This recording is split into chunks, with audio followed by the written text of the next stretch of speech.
Halo semuanya, pernahkah kamu berpikir bagaimana tubuh kita bisa mengambil oksigen dari udara dan mengeluarkan karbon dioksida? Proses ini sangat penting, tapi seringkali terjadi tanpa kita sadari. Hari ini, kita akan membahas secara lengkap, runtut, dan mudah dipahami tentang proses pernapasan pada manusia. Pernapasan atau respirasi bukanlah sekadar menghirup dan menghembuskan udara. Ini adalah proses yang sangat kompleks yang terbagi menjadi dua jenis utama. Yang pertama adalah pernapasan eksternal, yaitu pertukaran gas antara paru-paru dan darah. Yang kedua adalah pernapasan internal, yaitu pertukaran gas antara darah dan sel-sel tubuh. Mari kita kenali dulu organ-organ yang terlibat dalam sistem pernapasan kita. Dimulai dari hidung atau rongga nasal. Tempat pertama udara masuk.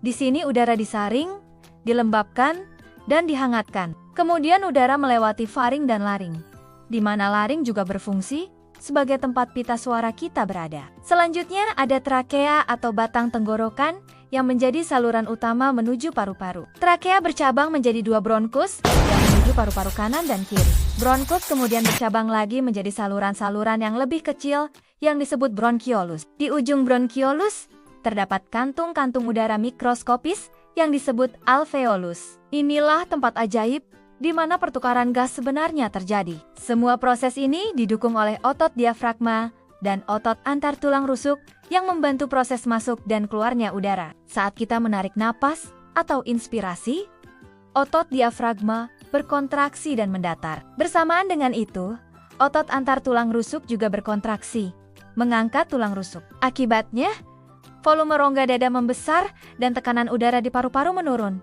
sehingga udara dari luar masuk ke dalam tubuh. Di alveolus, terjadilah pertukaran gas yang menakjubkan. Oksigen dari udara berdifusi ke dalam kapiler darah, sementara karbon dioksida dari darah berdifusi ke alveolus. Perpindahan gas ini terjadi karena perbedaan konsentrasi, seperti air yang mengalir dari tempat tinggi ke tempat yang lebih rendah.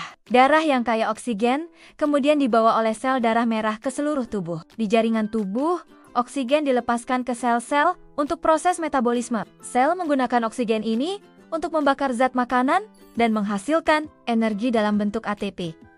Hasil sampingannya adalah karbon dioksida yang kemudian dibawa kembali oleh darah ke paru-paru. Proses menghembuskan napas atau ekspirasi terjadi ketika diafragma dan otot rusuk relaksasi. Volume rongga dada mengecil, tekanan udara di paru-paru meningkat, dan udara terdorong keluar melalui jalur yang sama dengan saat masuk. Yang menarik, semua proses ini diatur oleh medula oblongata di otak kita. Ada sensor kimia dalam darah yang mendeteksi kadar karbon dioksida. Jika kadarnya terlalu tinggi, otak akan memerintahkan kita bernapas lebih cepat. Itulah mengapa saat berolahraga, napas kita jadi lebih cepat. Sayangnya, sistem pernapasan kita bisa terganggu oleh berbagai hal, mulai dari asma yang menyebabkan penyempitan saluran napas, pneumonia yang menginfeksi paru-paru, hingga bronkitis yang meradang bronkus. Maka dari itu, penting sekali untuk menjaga kesehatan paru-paru dengan menghindari polusi, tidak merokok, dan rutin berolahraga. Nah,